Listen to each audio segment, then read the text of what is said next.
Wow, nice farm. Swabe. Ganda.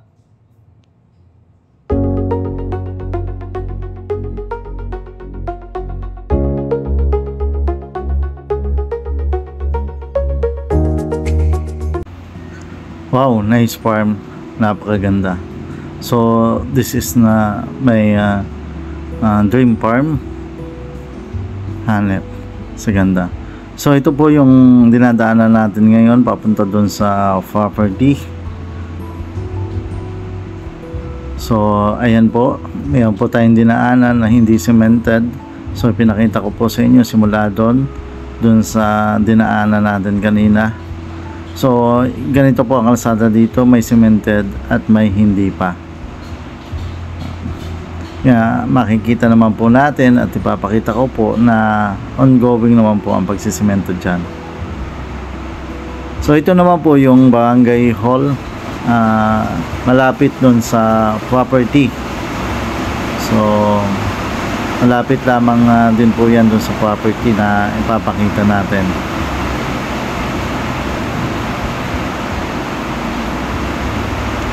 Okay, ito naman po ay yung diversion na ginagawa ng bayan ng Ginyang papunta sa Calawag. So ipinapakita ko po sa inyo na malapit lang po yan dito sa lote na ating titingnan. So kapag natapos yan, dyan na po tayo dadaan. So right now po ay under construction pa po yan. Kaya tayo po ay tumigil yung po ang ating sasakyan. So hindi po natin pinasok at maputik. So ngayon po ay lalakadin na lang natin simula dito papunta dun sa property na ating titingnan ngayon. Okay, so mapapansin po ninyo na ito po yung kalsada ay ginagawa pa lamang, kaya hindi natin ipinasok yung ating sasakyan. So may part po dito naman sa unahan na tapos na. So meaning to say, putol-putol po yung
pag-subscribe sa ating YouTube channel. Inaanyayahan ko kayong pakiclick ang subscribe button para maging updated po kayo sa lahat ng property na ating ibinablog. So ulitin ko po, ito po ay almost 1.8 hectares matatagpuan sa bayan ng Guiangan, Quezon, kung saan napakadaming mga tourist spot destination. Yan. Yung nakikita po natin ng cellphone na pinapakita ko, part po yan lahat ng property.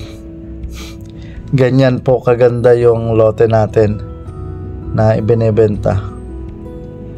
Napakadaming puno ng niyog na pwedeng pagkuhaan ng ani. Yun ang kagandahan ng puno ng niyog, hindi ka na mamumuhunan pa kung hindi ha-harvest ka na lamang. Ito yung parang sinabi, parang may bangko ka sa lupa kapag ikaw ay bumili nito. Kasi yung property ay tumataas ang value, tapos mayroon ka pang mga ma-harvest katulad ng coconut na mahal po sa ngayon dito sa Quezon Province ang mga niyog dahil mahina po ngayon ang bunga. May time po kasi na mahina ang bunga, may time na madami ang bunga, kaya tumataas ang presyo ng copa. Mga 60 pesos po per kilo ang copa ngayon. So yan po ay nakakadalawang tonelada mahigit kapag taga-dami ng bunga yung harvest po. So yan po, makikita natin, napakaganda ng property ito. May mga bago na din pong tanim dyan na mga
YouTube channel.